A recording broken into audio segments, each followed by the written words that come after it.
Alright, today we're going to go through how to change the valve springs in your Honda engine. I'm going to be doing it on a 160 engine, but the process is the same for 120. First thing you're going to do is remove your 4 bolts from your valve cover. You can also remove your spark plug at that time as well. Try and preserve the gasket that's in here and keep it intact. If not, I would just make sure you have an extra one of the gaskets laying around before you go start this process, because if you damage it, you're sitting there with an open engine waiting for one to come in.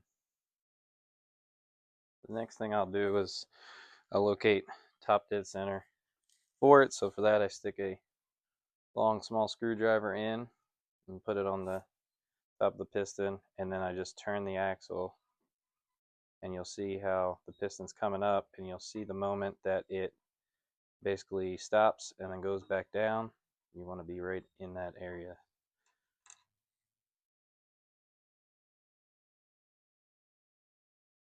And there are a few different methods people like to do for this next part, but I use this tool, found it online.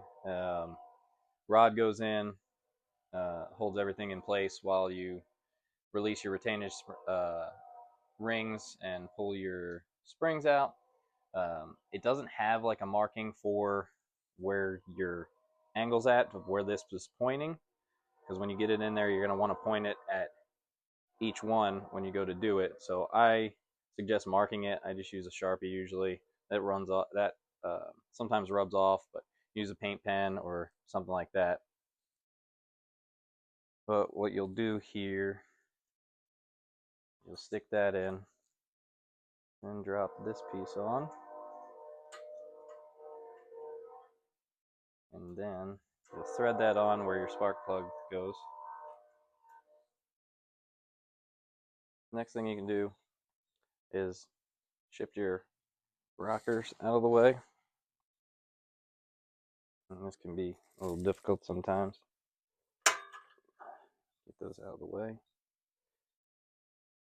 And then what I like to do after that, just to make sure that this is in line and is going to hold up the valve, I will press it to where I think it's on the valve, and then press that down. You see how that's just gently moving? That means it's on it. So at that point, I'll hold it in place, and then I will tighten the Allen key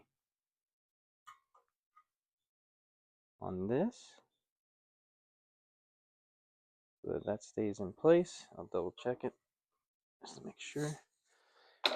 And then you can remove this retainage ring. You just press it down, and then I'll show you here in a second, but it goes on there, you press it. Never mind. So when you press it down, it's got a wider area and a tighter area. Once you press it down, you can slide it across to that wider area, and then it should slip right off. You can set that to the side. This will allow your spring to come out, and then you're ready for a new spring. Springs for the 160. Here's the part number here.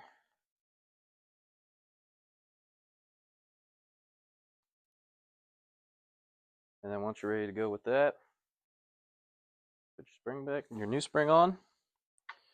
Grab your clip.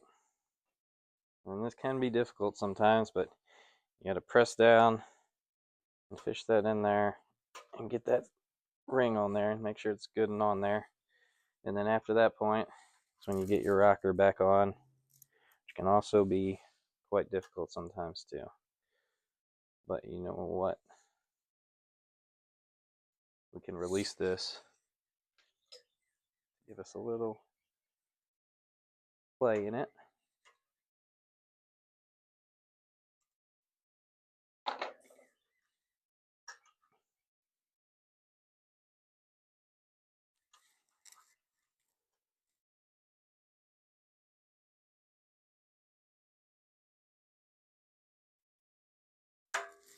There you go. Now that one's done. Then you just move on to the next one. So what we'll do is turn this to where it's in the direction of that valve.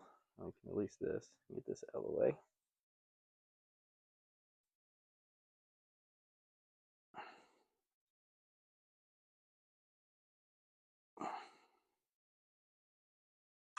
There we go. And then put this in the direction of it and do our double check. You can see that. That's when I'm going to press this down and make sure that rod's wiggling once it's on there. And then we will tighten this Allen.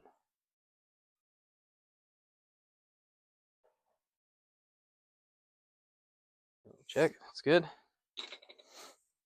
I'll release this ring, take the spring, get our new spring. Got our new spring on there. Our clip. Push that until it's on there. That's on there. You can release this to give us a little room to get that rocker back.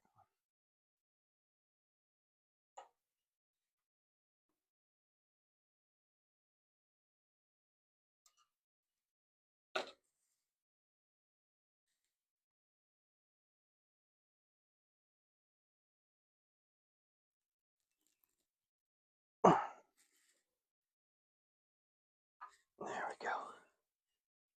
And we're in.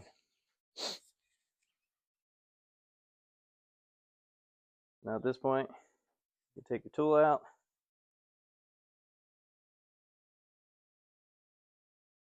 Then once your tool's out, you're going to want to put your spark plug back in, put your gasket back on, and then put your cover back on.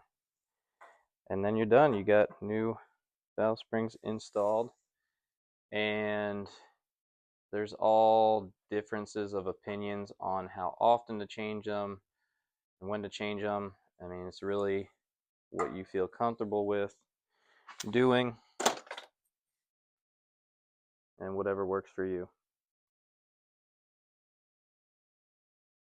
All right, so we got everything back together, good to go, and we're ready for the next race day.